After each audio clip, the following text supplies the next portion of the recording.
All right, we are live, guys. Very good morning to you if you're in the US. Very good evening to you if you're in India. Very good afternoon to you if you are in the UK or in Europe. I'm really delighted to be joined by Nic Marks, who is very famous in many different ways. He's got a TED Talk with close to 2.5 million views. One of the first TED Talks that I watched, and I was really floored by it. And ever since, have been following his work. So it's a great honor that you're here, Nic. Thank you very much for joining us. Thank you. It's lovely to be here. Yeah. Okay. So as usual, please do tell us where you're from around the world, and hopefully we'll soon have some people. Already, I think we have about 9 people, and there's going to be more joining us. Please do tell us where you're from. And Nic, so you're from the UK. Were you born there? Yeah, I'm born and bred British. Yeah. Mm-hmm. So you're like a truly authentic Brit, and I get the sense that if you look at the kind of hierarchy of people in terms of their desirability as potential life partners and mates, the British men come right on top. Is it true? I have no idea. That has been my reality, to feel that I'm top of the mating pile. No, I was always the chubby boy, so that was not really where I felt I was on the list. All right, I don't know, Mel. What do you think? I mean, I think it's something that it's got to do with the accent a little bit. I love that. Definitely, the accent ranks high for me personally. We have to realize we don't have an accent. It's our language. It's everybody else that has the accent. Okay. Ooh, love it. Does it hurt your ears when you hear like American English? Is it not as nice? Oh, I mean, there's different accents, but yeah, no. I mean, some accents are very gentle and warm, aren't they? And also people's authenticity comes through their way their accent comes. So I wouldn't want to start getting in that, but it always strikes me as funny when I'm in the US that people say I've got a nice accent. So I go, well, I haven't got an accent. You know, it's like it's you. That's good. But I do think that most people think that the Indian accent is right at the bottom. Mel, I mean, be honest. The Indian accent is not particularly. I don't think I agree with that. No, you don't agree with that. But you took quite a bit of time in answering it, so I'm going to take that as evidence. It is response latencies, as it's called. But Indians are number one in terms of many things. Maybe not accent, but and this is all, of course, subjective, right? I mean, it's people's opinion, so it's not really some kind of God speaking or whatever. But definitely, even subjectively, definitely in terms of food, I would rank Indian food right at the top. Yeah, well, Raj wasn't in the prep questions. I don't think this is fair material right now. there is a joke about the fact that if you had heaven, then the British would be the police force, but if you had hell, it would be the chefs. I mean, we've probably got the worst cuisine in the world. So, but we have a very good police force. And very good healthcare system, I believe, at least better than. It's okay. Yeah. Very good. But Mel is right. Yeah, we are going kind of off course, and I have a lot of questions, and I'm sure that the audience is very, very interested in hearing your opinion about things that got to do with happiness rather than food and potentials as a mating partners and so on. So let me start with the very first question for you, Nic. Okay, and we were actually talking a little bit about this, a couple of minutes back before we went live. So just to remind the audience a little bit about the history of how we measure the progress of nations. Back in 1931, early 1930s, after the Great Depression in the US, this economist called Simon Kuznets proposed something that would eventually become what we all know really well, called GDP, right? GDP, gross domestic product. Intense focus, almost an exclusive focus on economic yardsticks for assessing the progress of countries. And this exclusive focus, many people think, has led to some good effects. A lot of people have been pulled out of poverty, but it's also led to a lot of negative effects. And I think, Nic, it would be fair to say that you're one of those who think that an exclusive focus on GDP isn't the right metric necessarily. And you've proposed yourself an alternative. So I'm going to stop here and ask you for your reflections on that.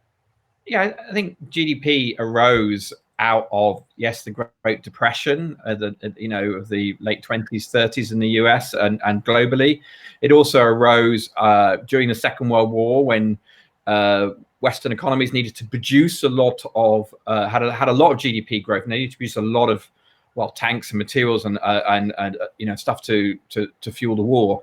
And then it was also in context afterwards when we needed to regrow economies that had been destroyed by the war. So there was a time when GDP seemed to be, it was probably entirely congruent with the challenges that we faced. And even to an extent with the sort of so-called developing world, as in economically developing, that, there was a need to grow those economies. But I wouldn't say that the most pressing need at the moment is more consumption. The pressing need is about climate change. It's about sustainability, and it's about distribution of wealth and well-being and welfare, and it's about people's experience of life. So when I started thinking about alternatives to GDP, and I've worked on this throughout my career. In my 20s, I was working on this in 1993, 94. I was first publication on this. And I think that the point really is that we need to create good lives that don't cost the earth. And that was the basic premise of my TED talk about the Happy Planet Index. And our notion was that you can measure good lives. You can measure how happy people are in nations, and you can measure how long they live. So you can create an indicator that's often called happy life years, which is that it's sort of happiness adjusted life expectancy. And you can also measure their pressure on the planet, which we use to measure, called ecological footprint, which has its flaws, but is the best overall indicator of pressure on the planet. And effectively, we divided one by the other. Or you can think of it as quadrants, that there's nations which have got high well-being and low ecological footprint, which means that they are sustainable. There are ones that have got high well-being and high ecological footprint, which would include the US and the UK. You've got ones that have got low well-being and low footprint, which is sort of sub-Saharan Africa. And you've even got a few that have got low well-being and high footprint, which can be some of the former Soviet countries where they had very polluting industries and not very high levels of well-being. But, and the idea is that for nations such as the UK and the US, is we need to become more sustainable. So we need to maintain or improve levels of well-being whilst reducing our pressure on the planet. And for countries, that are really struggling, their main challenge is to improve the well-being of their population. So there's two paths towards where you want to go to. But there's very few countries that really start to get in that top left quadrant. And probably the best example is Costa Rica, which has life. Yes. It makes me wonder if there's a correlation between power and happiness. Between power and happiness?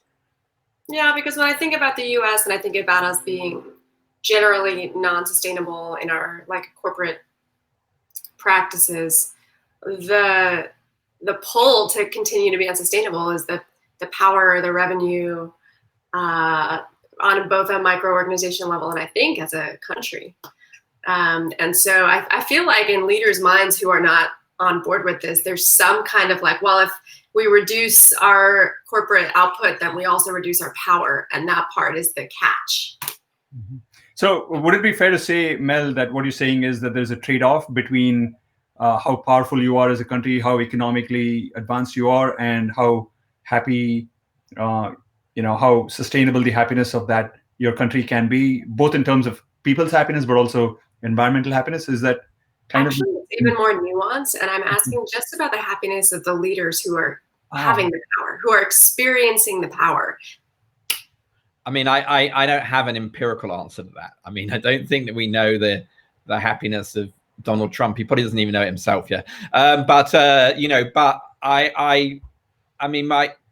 basically the way that the correlations between national happiness or national average levels of happiness is that it is related to GDP. I mean, it would be unfair to say that richer countries weren't happier. They are generally, because if you live in sub-Saharan Africa and your country's ravaged with poverty, you've got friends and family dying of malaria, HIV, AIDS, conflict, you're not going to be especially happy. You might have moments of joy, and you will do, but you're going to have an awful lot of frustration, anger, sense of injustice. So it would be unfair to say that. But what it comes when you just differentiate between the richer countries, we find that Scandinavia always does better than the US or even the UK, and that's a lot to do with distribution of income, and it's distribution of income two ways. One is that we tend to compare ourselves to other people, and in the US, because it's got more income inequality, there's more people that look up and they think they're not doing as well. But then the other thing is, the main thing is that there's social safety nets in Scandinavia,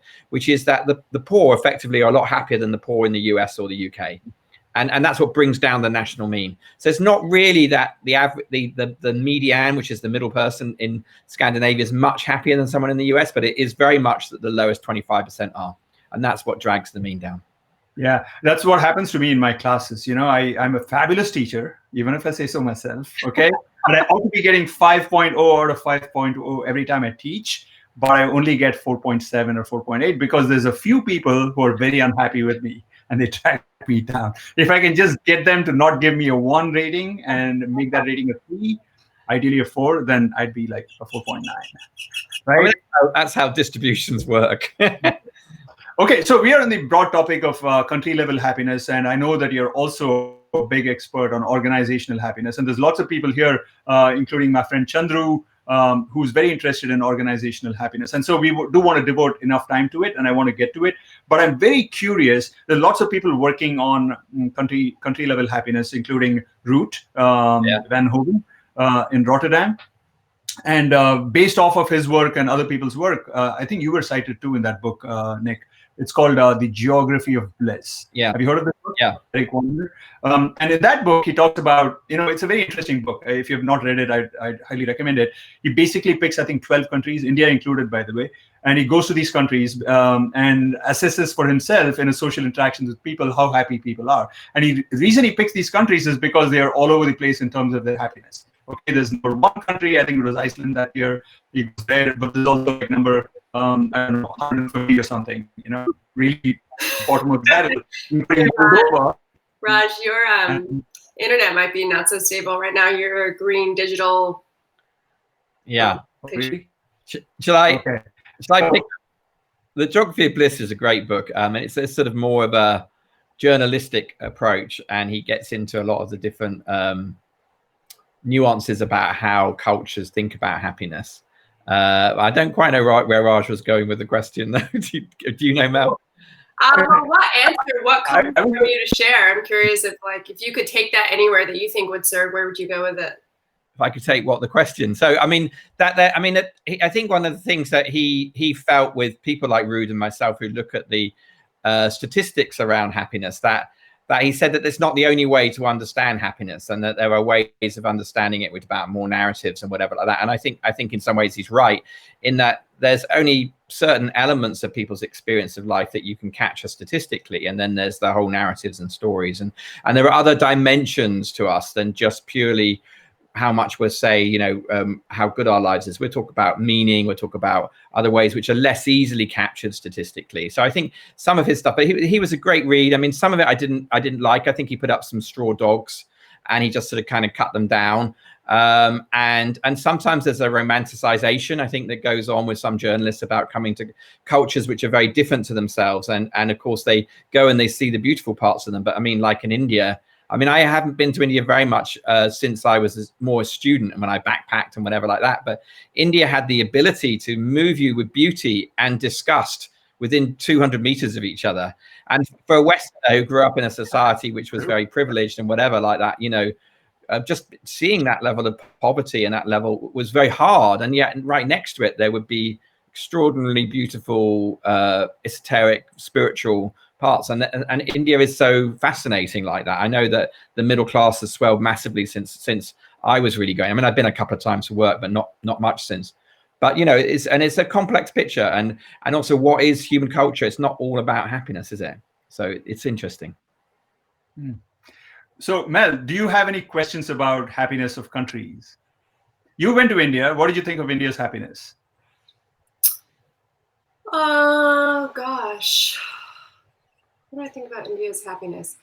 I think I've noticed that there's a general lightness in the way conversation is had, and that humor is sort of built into conversational relating. Mm-hmm. So that's interesting. And that's sort of like, I'm not sure if that matters in what neighborhood you're in. I'm wondering if that conversational tone is something that's a cultural norm. Mm-hmm. So that's definitely something I noticed. There seemed to be a lot of giggling, a lot of like lovingly poking at each other. Yeah. Seems to be, yeah. So I felt a lightheartedness there. I didn't get to stop and talk to lots of people on the street to really know, but for us, for the group I was hanging out with, it seems embedded. Yeah. So I don't know what you guys think, those who've been to India, and of course we have lots of people from India. So why don't you guys tell us a little bit about what your impressions are about happiness of India? Of course, it ranks pretty low on most indices, and it's not very surprising, right? I mean, the kind of people that you met, Mel, all were obviously friends of mine and friends of mine, and we are generally, I mean, honestly, kind of pretty well to do, higher up in the socioeconomic status. So we're not really suffering for lack of basic needs. As Nic pointed out, that's super important. If you don't want people rating their happiness a 1 or a 2 on a 10-point scale, you want to elevate them higher up, right? So, and there's lots of people like that in India, and therefore their happiness levels are lower. Okay, so let's kind of do a little bit of a pivot here and then look at organizational happiness. And then I'm going to come back to this country level happiness if time permits, because it's a very, very interesting topic and Nic has a lot of insights on it. So on organizational happiness, Nic, okay, I want you to tell us a little bit about your model of the determinants of happiness in the workplace. So tell us a little bit about it. So, I mean, I approached organizational happiness really after I did my TED Talks. I decided to take a shift in career and do some stuff on work, and predominantly because people spend so much time at work. So actually, if you want to reach adults and you want to improve their lives, then work is a really good angle or lens to look through. We spend a lot of time there, and it's one of the least happy sort of activities that we do. And so I approached it with the same way that I'd been approaching my work with government policy, which was to try and create models that were easy for the end users to use. So in policy, it was policymakers, and in business, it's leaders, it's senior leaders, it's team leaders. These are the people that have influence. And so over the years, we started with longer questionnaires and started to bring them down because I wanted to measure it. I mean, the reason I measure stuff is, one, I'm a statistician. That's what I do, and that's my contribution. It's not the only way to do things, but it's my contribution. But the other reason is that numbers are the language of business. That, even more than politics, actually. Numbers are the language of business. In that, that's how businesses look at. They create KPIs, they create OKRs or whatever. And my feeling as a statistician was that people metrics are really poor in organizations. That actually, how do they measure people's experience? So they do things like create indicators of staff turnover or absenteeism rates, or perhaps an annual survey. And the annual surveys were too complicated, in my opinion, and they were always out of date by the time the results were published. So instead, I've gone over the years exactly the opposite way, which is to go, we need to measure people's experience. How do we do that? Let's ask them every week how their week's gone. Has it been good or bad? I mean, we say unhappy to happy because I want to locate it in people's firmly in their emotional experience. So if I ask you how well your week has gone, you might start thinking about your deliverables. You might think whether you've achieved your goals. But if I say how happy you were, it's like, is it okay for me? And that's what I want to know, because we all know that miserable people do miserable work. But actually, the opposite is also true, is that when people feel good about their work, positive about their work, they do great work. And so there's an alignment here. And then there's what's the drivers of those? Well, there's obviously things like work pressure and things like that. But the big drivers are in lots of ways similar to what Maslow will talk about, or Daniel Pink will talk about, or Martin Seligman will talk about. But we frame them as positive actions that people can take, and we talk about them as connect, which is that our relationships are really critical to our happiness and well-being at work. Being fair, that if people aren't treated fairly, then everything goes out the window. It's sort of almost like a sort of deficit need, really. Empowered, that people feel that they can in control of their work, they can be themselves, they can contribute, influencing. To be challenged, it's an absolute misunderstanding of happiness to work, that people would actually be happy loafing around doing nothing. I mean, they will be for a day or half a day, but actually we like stretch, we like to be challenged, we like to learn things. And the fifth is to be inspired, in the sense that, meaning and purpose, and the sense of belonging, a sense that you're contributing. These are important things for us. And so those are the big 5 drivers that we looked at. So they're connect, be fair, empower, challenge, and inspire. Mm-hmm. That's great. So I have my own model, by the way. Right. And I'm a bit disappointed you didn't mention my name in the... No, I'm just kidding. So one of the things that is kind of missing from this picture, which I think you would agree and everybody else would agree, and I'd like to hear your comments on why it's missing, is culture. Don't you think culture of an organization is super important? Absolutely. I mean, I would say the culture is made up of those five things, in the sense that, I mean, when we talk about culture, culture sort of sounds a bit mysterious. And I think if you're actually going to make culture very practical, then you need to demystify it. And I think there's sometimes senior leaders think their organization has one culture. Statistically, that's certainly not true. There's microcultures for every team. You know, every part of the organization has got its own microculture. So what do we mean by culture? I think we mean a set of behaviors and norms of values that an organization shares, but where are they experienced? Are they experienced in their behaviors? Are they experienced in the people in the organization? So my take on culture as a statistician is that if you're going to measure it, the unit of measurement is the individual. You're measuring their experience, and that's the way I approach it.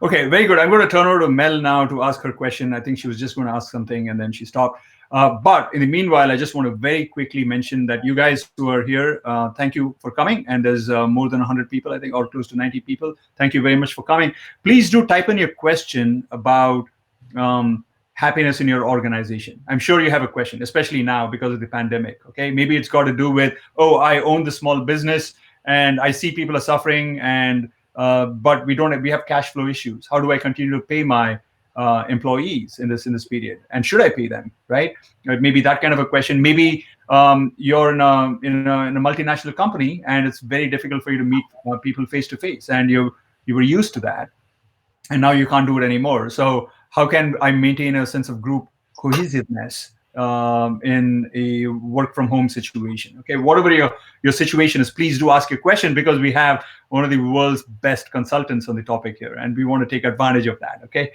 over to you, Mel. Okay, thank you. I was going to agree about all those things making up culture. But my something I want to bring up is in my work in corporate well-being, looking at population-based happiness, morale, health, and having implemented programs across many different companies, big, small, it is immediately apparent the difference in adoption when leadership is fully behind in and on board and when they are not.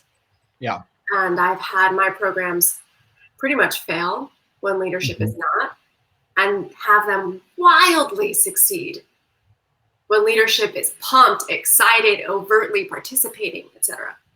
And so when you're talking about culture in business being similar to culture of a country where it comes from policy and leadership, I'm curious of your experience of how to get more leaders on board to notice this as a metric worth investing in a way that they actually embody it. Like, have you had any conversations to help people make that shift, want people to make that shift, or are you generally only working with people who get it? I actually want to piggyback on that question a little bit, Nic, and I want to ask a very specific question here, which I think a lot of people in the audience will find very useful, because I think there's quite a few people in the audience who are in this space. They're working in the space in their own countries on being consultants for organizations, or wanting to be consultants for organizations, and wanting to monitor and improve the happiness of the employees of these organizations. And oftentimes, people, leaders don't really think happiness is that important, even though we know it is. Okay, so how do we get them to recognize that happiness is important? Okay, and what do you do? You know, when I was in advertising agencies, I would go and make a pitch. I would make a presentation. I would say, here's your brand. Here's how we would advertise it based off of, customers' perceptions of your brand. Here's what we think will really sell your product. What do you do to a somewhat skeptical, cynical organization? Or maybe they're even open, but they've never really considered happiness as an important thing to measure and monitor and improve. What is your sales pitch? So I mean, I think that you can obviously find the business case, okay, and I try and nail down the business case as strongly as possible. So actually, we built what we call a resilience calculator on our website on fridaypulse.com that you can go to, and you can put in the size of your company, and it will tell you that if you've got a 5-point scale on, I'm trying to get my hand in the middle, it works the wrong way around these screens. If you get a 5-point scale of like how happy people's weeks are from very happy to unhappy, if a team moves up 0.5 point on that, then that is associated with a 17% reduction in staff turnover the next quarter. So if your organization worried about talent and attention, that's important. It also translates into a 7.5% increase in productivity. Now, the productivity is very difficult to measure, and it's very different from white collar to blue collar and whatever. But the ways that it increases productivity are, one, through increased work, in that people work more engaged at work. You want if they're happier. The second is imagination, is creativity, is innovation, is that people and teams, particularly, that have good, strong relationships. Whether you want to call that happiness, you want to call it psychological safety, like Amy Edmondson does, or whatever you want to call it. When teams gel, they collaborate better, they're more creative, they're more innovative, they're more supportive of each other, they deal with setbacks better. And those things all translate into increased product profitability for a company. And you can look at data from, there's a guy at London Business School called Professor Alex Edmonds, who's done great graphs showing that organizations with good cultures have got about 3% extra share growth every year if they're a listed company. Glassdoor has a similar data, though Glassdoor's data is much messier, in my opinion. It still supports that hypothesis. They actually, I think, overclaim how much it would do, because Glassdoor have high scores in certain sectors which were growing very big anyway. So that the share price claim is a little bit sector based. Alex Edmonds is really good for separating that stuff out.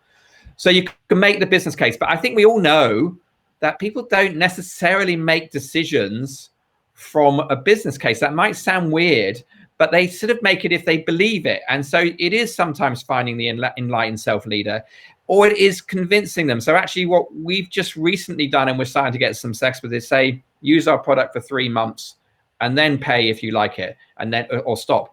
And what we find is that business leaders suddenly love the data. They love data. They've never had this data on people before. And if they can see which teams are struggling, which teams are doing well, it means they know how their profitability is going to be next quarter. So they want to do something about it, because, you know, let's be honest, senior leaders' main focus is about creating profitable businesses. So they need to see that alignment, and they're all doubting Thomases. They do need to see it for themselves. So I think the data really helps in giving them the data and letting them see it and touch it and smell it, and then they get better used to it, because otherwise it feels a bit fluffy.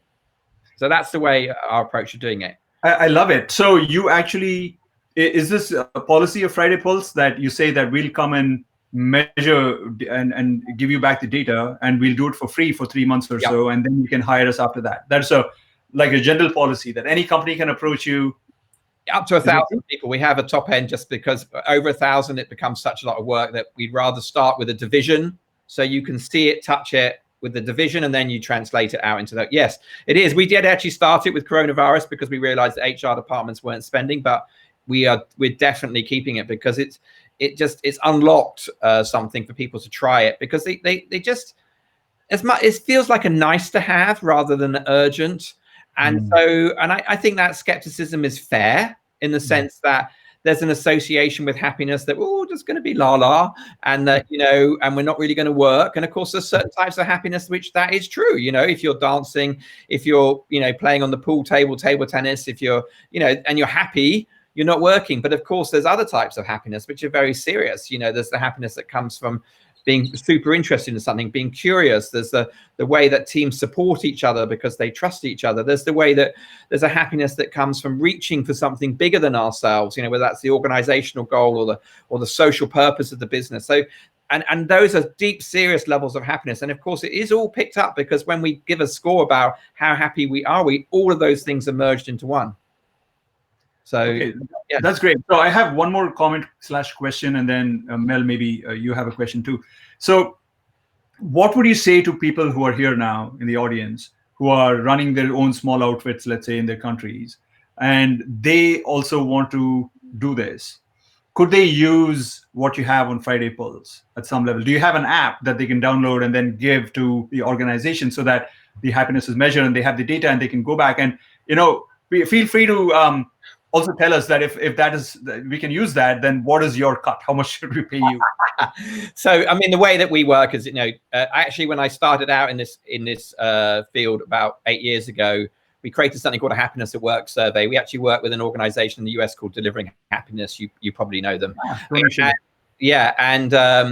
And they weren't the only people we worked with. And actually what we found was that if we just said, oh, use our tool and just pay us the number of licenses used, that people were much more interested in the consultancy work, but of course that's where their money is. And so they sort of used the survey as a lost leader, and we didn't get repeat sales and things like that. So we actually now have a model where if people introduce us to a client, we work with the client, we work with them, we include them on the calls, and we give them a cut of the first year's subscription, but we work with the client. Otherwise it becomes complicated. But, you know, we're really open to doing that. And we have a lot of consultants that work with us. I mean, and they don't have, not necessarily happiness consultants, I might say. They can be pure growth specialists, but they know in sort of Peter Drucker's sort of words that, you know, culture eats strategy, or certainly culture will block strategy. That if you've got a poor culture, it will block strategy. So if you're trying to implement a growth program and people are unhappy, you're not going to have the results you wanted to. So they do it so that they've got a handle on culture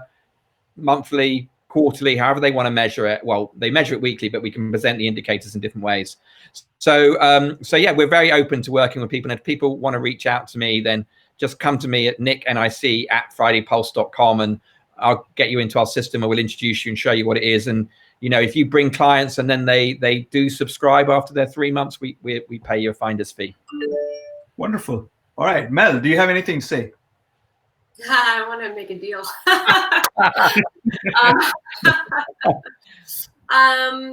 Yeah, I guess in your work of doing this and using the measurements, what's the macro that you're seeing? What indicator comes in the lowest? Where are you seeing change needing to come in the most?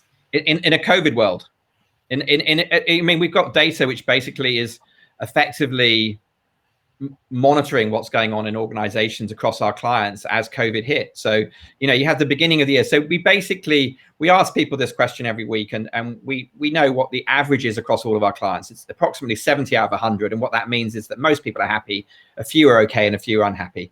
And 70 is a good score, 80 is a great score. And so, and what happened with COVID hit was, and I've never seen this across clients, I've seen this within clients or within divisions of clients, is that everything tanked. You know, middle week in March, I mean, our clients are mainly US and Europe. Okay, we've got a couple in the Southern Hemisphere, but mainly Europe. So, you know, it was pulled right down. And then there's been some return back towards the mean, but it's not as high as it was. It's still a good 5-6 points lower across our clients. And what does that mean? It means that a lot of people are just feeling a bit, and they're not feeling good at work. And you know, and these are only the people that are working, by the way.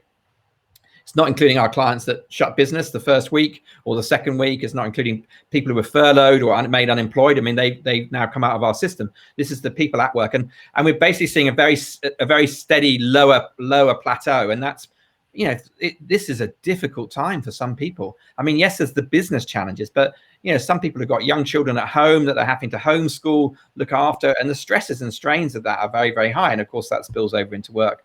So by having the data on that way, you can see it tracking and what's going on. I don't know if that's what you meant by the question, but that's definitely what's going on right now. My perception was she was asking about the determinants of that happiness, right? What is the biggest driver of happiness, and or maybe I'm wrong, Matt. No, okay. Well, then you can ask that question totally. And I did a big study with the recruitment agency, Robert Half, if you know them, about 2-3 years ago. And the factors that came out strongest were factors around inspire and be fair. Those two factors, okay? All of them important. I mean, relationships are really, really important, but most people have pretty good relationships at work. That's not everybody, but if you look across the whole population, most people like their colleagues. Most people, particularly their colleagues, maybe not necessarily their boss, but they have good relationships at work, because human beings, we like to get along with people, so we make a lot of effort to do that.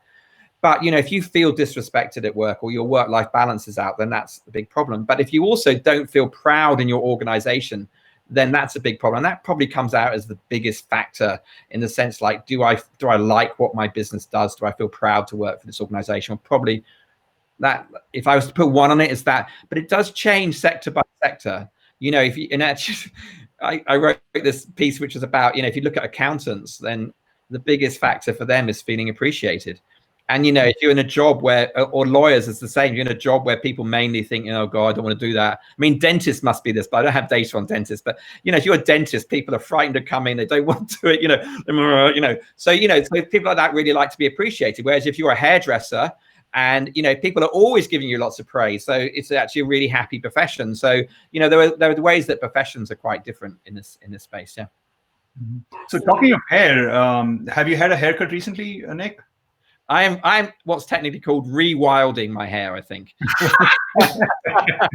So it was, I tend to have long hair, but it was due a haircut before lockdown started. And now me and my wife just kind of think, you know, I leave it. I'm one of the few men that has longer hair than his wife. And, you know, and I kind of like that. It's sort of funny. And I've also discovered this great technique, because I'm definitely going a bit bald in here, that if I pull it back, you know, it's like, it's not a comb over, it's a comb back. And so I don't know. And my marketing people think it looks quite good, because people remember me as the statistician with the long hair, you know. So I don't know. It's probably here to stay. So many wins. Win, win, win, win. Keep going. And I noticed the question on the right, and someone said, what was the type of dog I have him on my website? He was called Monty. He's a Bernese mountain dog. And famously, and this is absolutely true story, I had the idea of the Happy Planet Index walking him.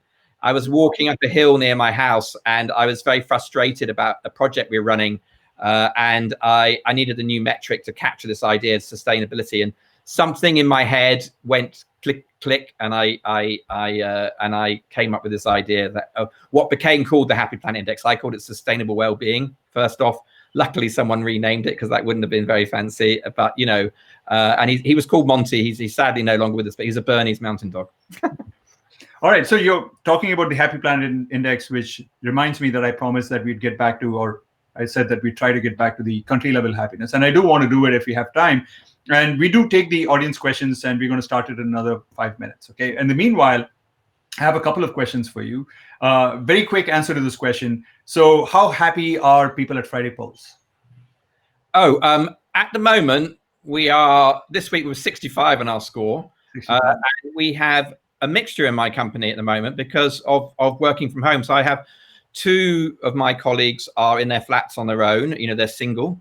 And I have 3 with really young children, and a couple of them are struggling. So, but before COVID, it was higher. Oh yeah, we've been 75 most of the time. But I think we're probably a little more honest with our answers, and in a sense that, you know, the absolute level of it is probably less important. It's more how you talk about this data. It's more, do you talk about people's experience? Because, you know, I don't want people to tell me they're happy when they're not. I would like people to be honest, because, you know, and if it is a struggle for you, work at the moment, or life is a struggle, you know, let's talk about it, you know. And I've been encouraging my team to take weeks off, because even though you can't go anywhere, just switching yourself off work is probably important.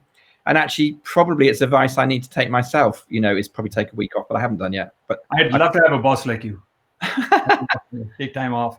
Okay, here's another question. I know that you talk about engagement as not being, you know, you're not a big fan of engagement. You're a much bigger fan of happiness. And I want you to talk a little bit about it.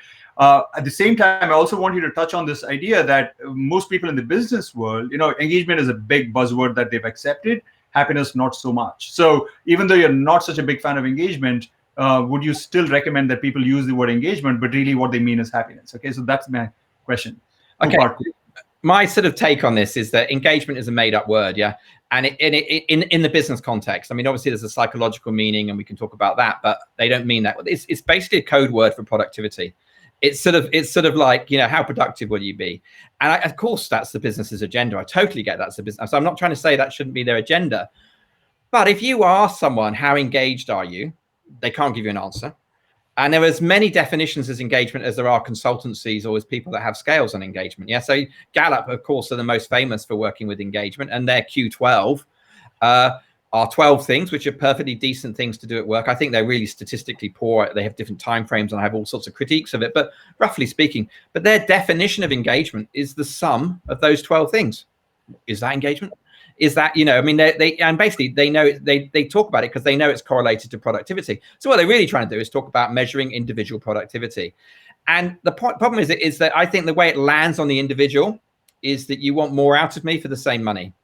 And so you're trying to be extractive. Now, I think the enlightened, self-interested leader will understand that if they give, they will receive back. And so if you instead make your policy to improve people's work, to help them enjoy their work, to bring out their best, you will be repaid. And happiness, if you talk about happiness, or we talk about positivity, and we can talk about positive emotions, I know happiness is too much for some people to talk about, but basically creating good jobs for people that they enjoy and they want to come into work to, you will get repaid. And you're smarter to do it that way. It's more effective, more efficient, and you'll get them on board. And also statistically, if I ask you how happy were you at work this week, you can give me an answer. If I ask you how engaged you are, it's difficult for you to do. If I ask you how happy you are, so I have more reliable data. So I'm very, very convinced statistically it's a better measure. I think it is strategically a better idea. And I think everyone's a winner with happiness. The individual is, the team is, the organization is, and even society is. And so I'm very interested in effectively creating cases that creating a narrative that everybody can agree with, because then I think you get alignment. And I think happiness and positivity, well-being, team morale, it hits all those things that you can do, and you can measure it. And I'm confident in the measure. So that's how I use it. I love it. Okay, I actually have some data along these lines myself as well through a survey that I sent out. And people are much more interested in taking a workshop that the company organizes on happiness rather than one on engagement, because they think that engagement is going to benefit the organization. What's in it for me? But if it's a workshop on happiness, I'd much rather be interested in it because it's about me. Okay, do you actually make this point in your sales pitches? I know that you said that you offer the 3-month free data monitoring thing. Do you also go in and talk about why happiness, not engagement? Yeah, we do a little bit. In fact, we're about to release a white paper probably in 2 or 3 weeks' time that's near final draft at the moment on called something like "What's Wrong with Engagement?" But basically, this case that happiness is a better way, and that's still being respectful. That I understand why organizations are interested in it. But and the good thing is, if you measure happiness and improve it, engagement is going to follow. I mean, they're almost two sides of the same coin. I mean, I think words matter, and I think it matters how you frame these things.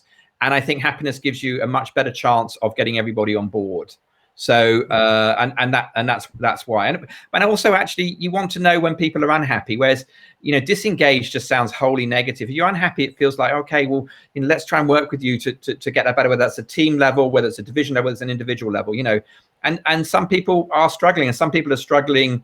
Yes, now with COVID, but of course people are struggling, all sorts of things. Burnout is not a new thing. It's been going on for a long time. And, and there's probably a bit more of it now, I would think, but or it's coming. I would think it's coming actually in the next few months. There are going to be people who've really white knuckled their way through this lockdown period, and they're going to come out very stressed. And they're going to keep going because they're passionate people. They believe in the organization. They take responsibility. And actually, those are the people most at risk from burnout. If you don't care about your business, you don't get burnt out, but if you care about them, you do. So, yeah. Good. Mel, I don't know if you have any thoughts, questions, etc., and we can take them. But I also recognize that we are at 10:42, which means we actually have eaten a little bit into the audience time. Usually I reserve about 20 minutes for it. So, El, I don't know if you have got any kind of questions that are like ones that have floated to the very top in terms of priority from the audience. Oh, yeah. Sorry, I need to kind of pull it up first. Sorry about that. So here we go, guys. Lots of L fans out there, and I'm sure that he's here again. Yeah. Well, I just wanted to say that we have been joined today by so many more countries. I'll name a few. So the Philippines, Puerto Rico, Moldova, Italy, Australia, South Africa, Brazil, Morocco, Turkey, Spain, US, and many more from our previous sessions, many more countries. So we have many questions, really. And I'm going to start with this one from Javier, and he asked this question from the very beginning, at the very beginning of the session. How do you, Nic, get the difference between being not that well just because my car was broken or because my boss is treating me not the right way when you measure my happiness level every Friday? So what they're basically asking about is spillover effects of external events into into your current experience. And I mean, the way that we try and frame it is we say, how happy were you at work this week? So we put the at work. So we're trying to ask people that. But of course, it'd be naive to think that other things don't bump into that. So we can't. They're in there. It's how messy is that indicator. And what we try and do is we not just measure it, but we try and encourage teams to talk about their answers every week. And of course, if your line manager, your team leader talks to you and not saying how happy you are, because we always cover the individuals, but their scores are down. You know, someone will go, oh God, I had a really bad week because of this. And it might be something you can't fix. It might be something you can fix. It might be something you can just show empathy and sympathy for, that you're allowed to bring those experiences. And I think we all know that if someone names something that's eating at them, it takes some of the power away. So, you know, maybe you're going through a breakup, you know, which people do, and they have a poor relationship and something's really going wrong in their life.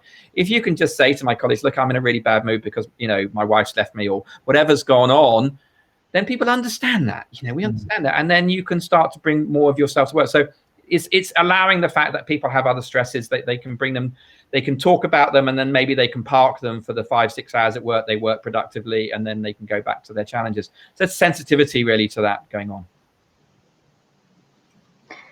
We have a question from Chandru. Hi, Chandru.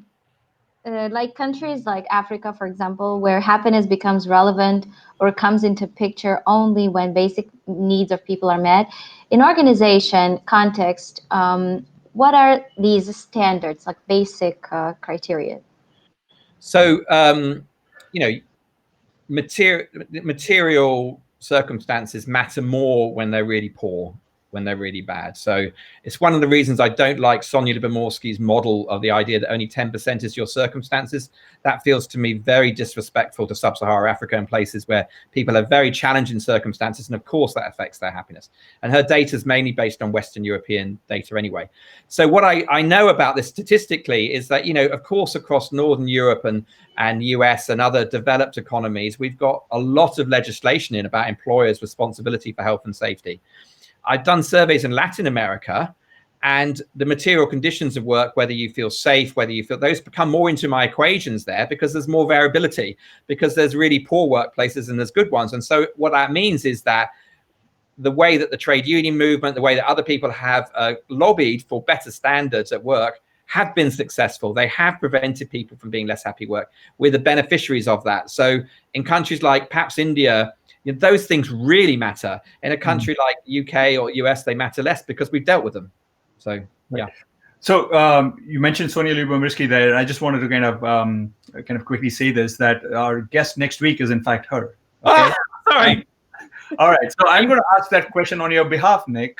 Well, I mean, her models are based on twin studies across North America and Europe, and they're not invalid there. But I just think it's just plain wrong to say that 10% is our circumstances. It's because we've sorted out some of our environment. If you lived in a war zone, you'd be very unhappy, and it would be much more than 10%. Right. I'll in fact play this very clip. This last 10 seconds. But I also wanted to say very quickly that wouldn't you say at some level, basic needs are usually associated with material access to material things, but couldn't you argue that at some level of basic transparency or fairness can be considered basic, in the sense that if you don't have that, if you don't have a perception that in general there's somewhat of a meritocracy in this organization, then anything else that you do won't really count for much. So there are things that we call deficit needs, and I'm not a particularly fan of basic needs. I'm not particularly fan of the development model, in that I think that North American money going to developing countries on basic needs projects overrode culture, overrode a lot of other needs that people have for their sense of belonging, their sense of community, you know. And the basic needs model in economics, I think, has done quite a lot of harm, actually. I don't think that doesn't mean to say we don't need to give people safety, we don't need to give them calories, but we also need to let them protect their identities, their cultures, their traditions as well. So, but in businesses, I mean, that's why Be Fair is in there, which is basically that if people don't feel they're treated fairly, then they don't get into the space. And it's a little bit more, statistically, we define a deficit need that once it's met, it doesn't have more upside.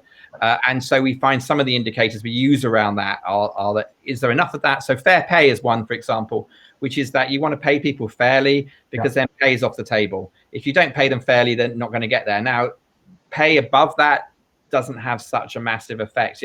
But fair pay means pay fairly for what you know your standards are, or your things are. So it's a complex area, but that's how I think of basic needs as basically deficit needs. When they're not there, they're entirely destructive. Okay. Okay, the next question from Javier.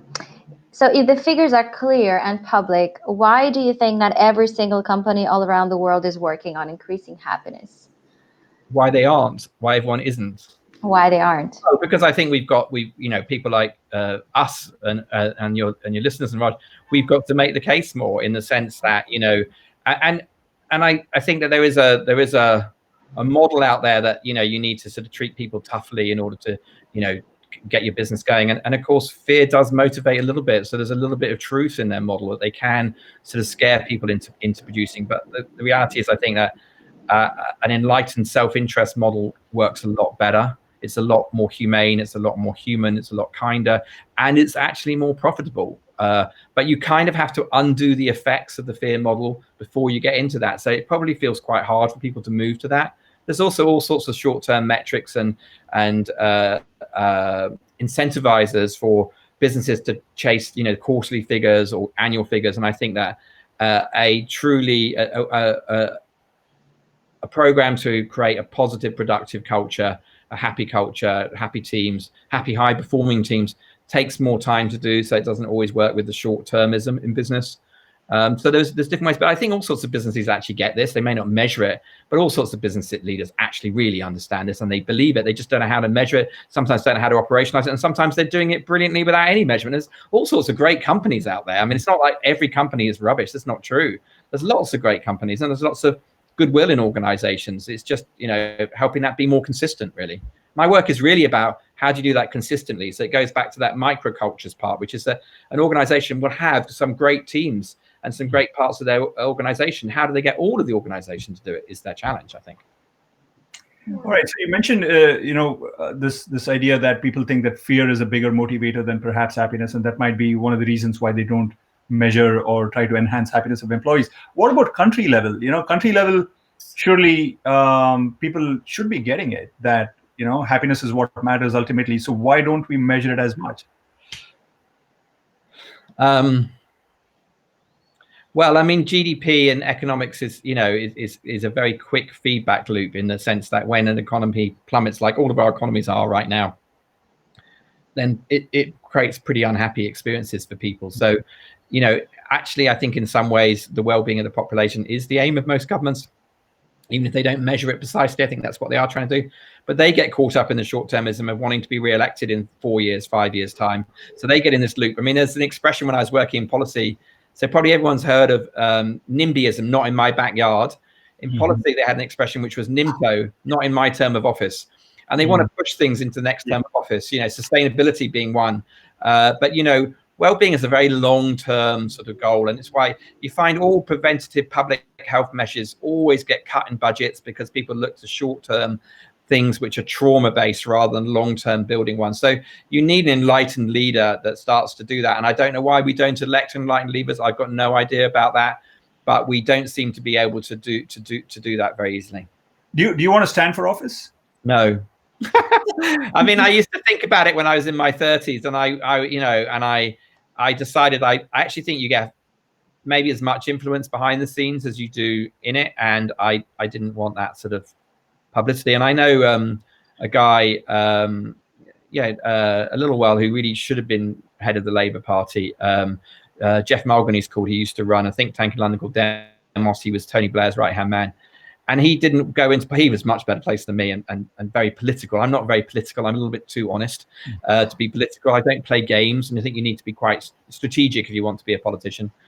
He was really, really brilliant and a very decent man. And he said, I didn't want my kids brought into this. I didn't want my family, so I think it's pretty hard to get people to want to do that job.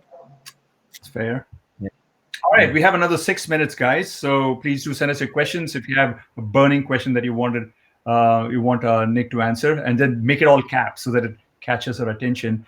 In the meanwhile, Mel, any other questions? I have a question. So I'd love to know, like, anonymously, let's say you had a company who was taking your surveys weekly. Let's say one company that had a low score and was rated really low on a thing. And then because of this data, they choose to take action and actually transformed it. And you can see the transformation of metrics. Do you have any studies like that? Do you have any stories like that? I don't quite understand the question. Sorry. So the organization's unhappy, but they appear happy on the outside, or what? No. More like, have you seen a triumph happen? Have you measured a company and had bad metrics, and then have them make a policy change internally that radically transformed happiness? So I've had a lot of organizations that have made significant policy changes after working with us, and those do translate into some gains in happiness. Yes. One's from, I think senior leaders are often blind, like about whether people can sort of challenge them and things like that. And when they see the data that people don't actually, their self-image is very different than people's image of them. And when they see data coming through that actually there's not the trust in them that they thought there was, they start wanting to act on it, because that's not the human beings they want to be or seem to be. So they've done a lot more policies which are a lot more open. But if I'm very honest, most of the clients that we work with have relatively enlightened leaders, because that's why they work with us. So most are choosing to do that. And but we've had large organizations we've been working with for 3 or 4 years, measuring perhaps on different cadence than weekly, because we've been through different styles of product before we produce Friday Pulse. But and their happiness scores have increased 10 points over a 3-year period by just steadily doing a lot of small things. So rather than necessarily dramatic big changes, I think it's the small ones they do. And mostly that's about listening, helping people feel listened. In fact, I think there's a case for saying that organizations should have a chief listening officer, that they should actually be there as their role is to help to listen to employees more. And then if they do that and they really help team leaders who are often promoted not for their people skills, but for their technical skills or for their seniority, their length of service, they can help them be better people leaders by giving them data and feedback each week about how their team are feeling. And slowly but surely you get things to improve. And I think that's a more sustainable approach to thinking there's one big dramatic thing you can do. I'm not saying you can't. I know that someone who goes around and tries to buy unhappy organizations in good markets because he thinks he can fix the happiness, and I'm sure he can, and he feels he can turn them around. So I think there's a case for that. Yeah. Some block capitals coming in, by the way. I can see coming in. Thank you for your answer. Al, do you have a question you want to raise from the audience? Well, we have, as always, many questions, and now people are starting to type in case so that more questions are answered. But I think maybe we can ask some this kind of practical questions, because we've had many of these from Vandana, also from Sandra, and from Gayatri. So what are the tips? So how can you really help your employees feel motivated when the organization, for example, is small, or the work has reduced and it's difficult to keep them engaged? Well, there's a lot of organizations really just absolutely fighting for their existence at the moment, and my heart goes out to them. And I think there's a lot of HR departments, people departments that have very, very difficult decisions they've either had to make or having to make, and that's not comfortable. It's not a happy thing to do, but of course, in the current economic climate, it's very necessary. But as a general rule, if people are bored at work, if they're not enjoying the work, they don't have enough work, then that's a very unhappy experience. And so it's finding things that people want to learn. You're looking for the things that for getting them back to using their strengths in some ways, even if that's actually in a volunteering capacity outside the organization, or it's doing something else, or it's picking up those longer term projects that you want to do, or it's thinking about what the next normal will be. I mean, people talk about the new normal. I think it's the next normal. I think there'd be a next normal and probably one after that. But, so there's going to be so need for so much creativity for businesses to reinvent themselves and to pivot. I mean, my business we had to pivot very quickly. I mean, we're small enough that we could do that, but going to a free version, changing a lot of our language away from happiness towards well-being, team morale, because it felt very disrespectful 12 weeks ago to talk about happiness too much. It was a crisis that we were all in. We can start to talk about it a bit now, but we needed to be sensitive to it, because actually what we're really about is creating good, decent experiences for people. We can call that happiness, we can call it well-being. I don't really mind what we call it, but I passionately believe that when people are treated well and they enjoy their work, that things have got a much better chance of working. It's not the only factor. Strategy is still massively important. Innovation, great minds and having good products and quality products. But those things are all more likely to happen when you've got an organization that's founded in that sort of opinion. And I passionately believe that, and I statistically believe that, and my business is about that. I love how I can feel your groundedness and integrity. Like when something feels disrespectful, I like that you're acknowledging it from intuition. So there's a part of you that is very much about numbers. There's a part of you that just kind of intuitively knows when something's right. So that's how, that's his kind of branding. I think it's something. It's true that you're not just a statistician. You're a statistician with a soul. You're a therapist as well, and that's beautiful.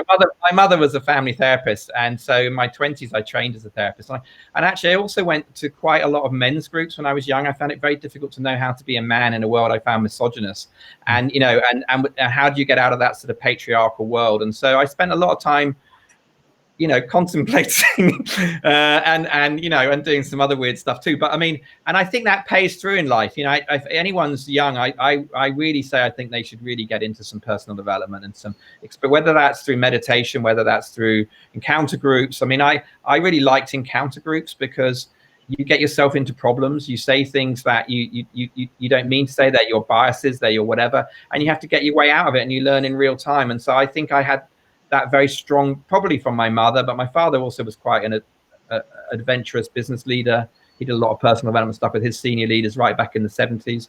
So I think I was brought up in that. And if something doesn't sit well with me, I can't do it. So I don't. Okay, so we're out of time, guys. Oh, go ahead, Raj. Sorry. No. I was just going to say we're out of time. We're actually at 11:01, and we stop at 11. But I also feel a sense of obligation to the people who have typed their questions in all caps. So I was just wondering, Nic, and please feel free to say no to this, but is it okay if I just send you the questions that were in all caps, and you can just send me a short answer, and I'll just cut and paste it under those questions on Facebook? Yeah, absolutely. But can I do it tomorrow? Because it's evening here in the UK, and I know we're going to do something. But I will absolutely get back to you tomorrow with it rather than right now. Yeah. Absolutely. And sorry to cut you out, Mel. Did you want to say something? I was just going to say we host encounter groups at my house, and it's fascinating. Oh, awesome. Maybe I'll come over to it. Okay, ready. All right. Thank you very much, everybody. Really appreciate it. Thank you so much, Nic. I really learned a lot from this, as did everybody else. And sorry to kind of put you in a little bit of discomfort right at the beginning with those questions, but it's all good. And Elle and Mel, as usual, thank you. Love you. Take care, and bye-bye. Thank you. Bye.